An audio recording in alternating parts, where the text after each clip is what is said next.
Tired of multiplayer lobbies full of 12-year-olds calling you names that would get them banned in 5 languages?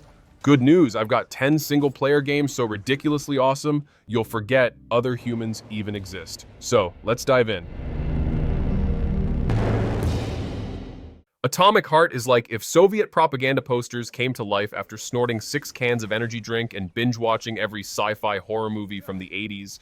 You play as a guy with the personality of a rusty toaster, slicing through killer robots that look like ballet dancers possessed by Satan and vending machines that are way too thirsty. I'm not kidding. The vending machine flirts with you, aggressively, and honestly, I kinda liked it. The game is a wild fever dream of techno nightmares, floating cities, and unhinged science experiments. At one point, I forgot if I was playing a shooter or attending an avant-garde performance art show with guns. But hey, when the combat hits, it's like Disco Doom with superpowers. Think wrench-swinging, robot-smashing chaos mixed with philosophical dialogue that's about as clear as a bowl of borscht. It's glorious, it's glitchy, it's insane, and I regret nothing.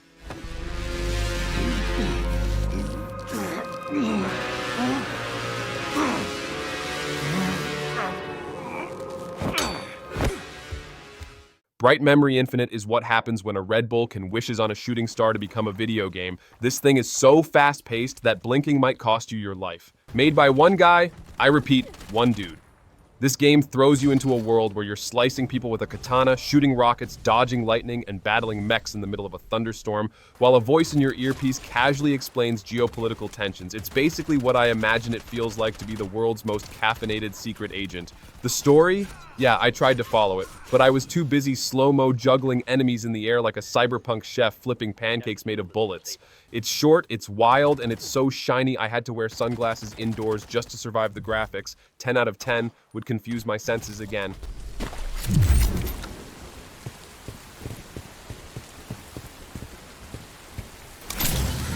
Shelia, there are several enemy ships closing in. What should I do? The ship's armor should... Children of the Sun is less of a game and more of a stylish existential crisis that's been turned into a tactical shooter where you control a single bullet. You heard me. One bullet. You line up your shot, and then it's bullet time. You guide that projectile like a guilt-fueled psychic missile through the skulls of cult members. It's like if John Wick went to therapy, joined an art collective, and decided revenge was best served with precision physics and slow jazz. The aesthetic is so edgy it could slice bread. The whole thing feels like you're inside the mind of someone who's very angry, but also just got their degree in cinematic direction. Every level feels like a grim puzzle where the solution is, how can I murder everyone here in one elegant swoop without reloading or blinking? Honestly, it's the kind of game that makes you feel smart, stylish, and just a bit concerned about your own enjoyment of fictional vengeance.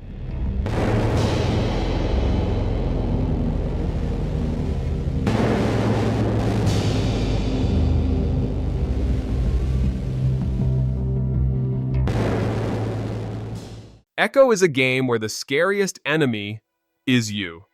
And not in that deep philosophical reflection kind of way. No, the actual enemies are clones that copy everything you do. You crouch, they crouch, you shoot, they shoot, you spend 3 minutes spinning in circles and teabagging the air. Guess what? They're doing synchronized squats like a horrifying ballet of your worst habits. It's like playing chess with your evil twin who's been watching your every move like a creep. The palace setting is so opulent it makes Versailles look like a Motel 6, and the story is a trippy space opera full of mystery, regret, and outfits that scream alien royalty meets Met Gala.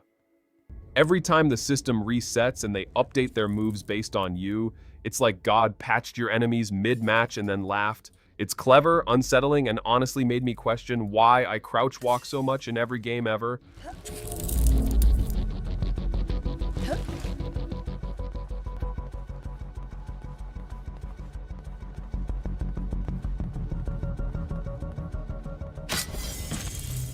Jusant is basically, what if climbing a wall was the most peaceful, emotionally fulfilling moment of your entire life? There's no dialogue, no combat, and no HUD screaming at you. Just you, a mystical pet blob, and a gigantic abandoned tower that goes up forever. It's like spiritual rock climbing mixed with Studio Ghibli energy and one too many cups of herbal tea. I didn't know a game about ropes and handholds could make me feel like I was becoming one with the universe, but here we are. It's the kind of game where you finish a climb, look out at the scenery, and audibly whisper, "Wow," like you just discovered inner peace. And then your climbing buddy Blob squeaks adorably, and suddenly you're crying because it's just so pure. Who needs boss fights when you can repel into your own heart?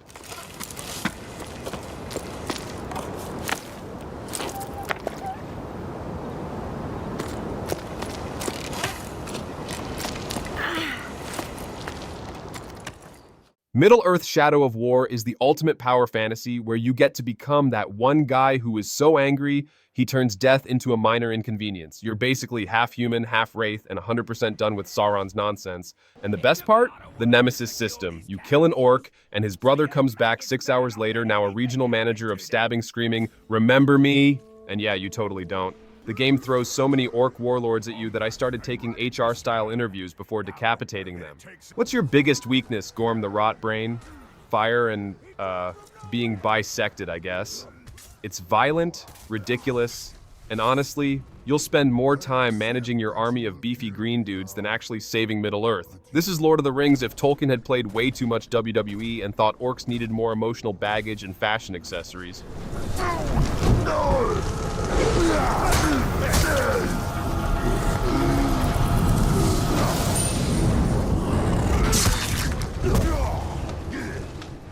This game is emotional damage in downloadable form. You play as two brothers on a sad yet magical quest using one controller to control both of them. Sounds cute? Wrong! It's like trying to rub your stomach and pat your head while someone reads you a tragic bedtime story. The controls are simple, but twist your brain into a pretzel, especially when you forget which thumbstick is which brother, and they both jump off a cliff in unison like synchronized swimmers of sorrow. It's full of heartfelt moments, haunting landscapes, and more emotional gut punches than a soap opera in Fast Forward. And the ending? Oh, buddy, you'll cry. Don't pretend you're above it. You'll ugly cry, and then try to explain to your dog why a video game just made you reevaluate your relationship with your siblings. It's art. Sad, painful, masterpiece-level art. And I wouldn't trade that trauma for anything.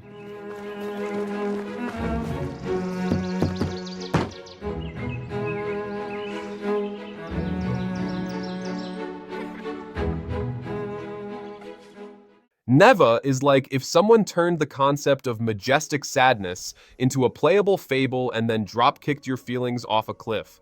You bond with a magical wolf-deer fox beast that is both adorable and cooler than every pet you've ever owned combined. Together, you explore a dying world full of danger, beauty, and metaphors so thick you could spread them on toast. Visually, it's like a dream painted by someone who cries during Pixar trailers, and emotionally, oh, it hurts. You're not just pressing buttons, you're experiencing the slow crumble of hope, but like, in a way that's really pretty. It's the kind of game that'll make you whisper, "I love you" to your screen as the creature snuggles up next to you and then immediately sob when life inevitably punches you in the face again. Neva is like a poetic breakup that also teaches you how to love again. And yes, I'm still recovering.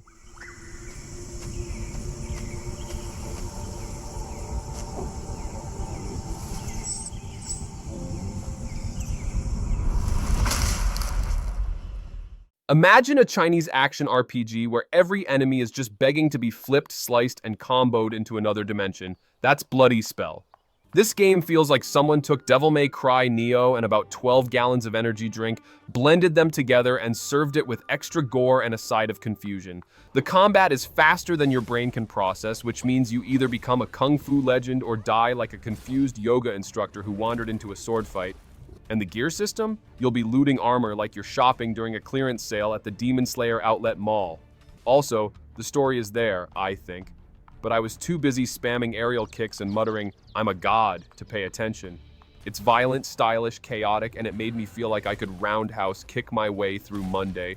10-10 for sheer blade-swinging nonsense.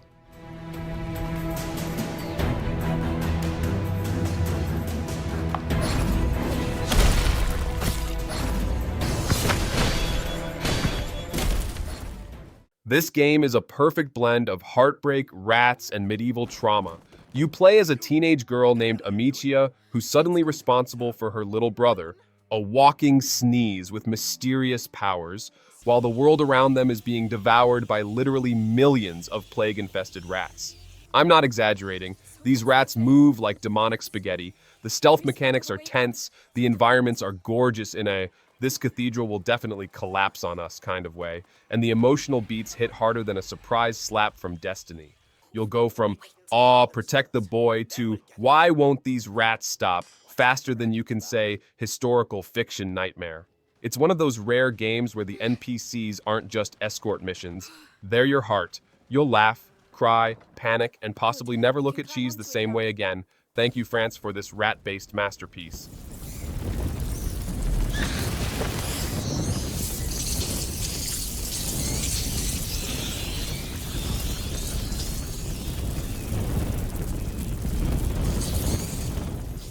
And there you have it, 10 single-player games so good, they'll leave you questioning why you ever wasted time arguing with strangers in online lobbies. If you laughed, felt seen, or just added 3 titles to your backlog, hit that like button, smash subscribe like it owes you loot, and drop your favorite solo experience in the comments. Until next time, stay weird, stay emotional, and keep gaming like nobody's watching.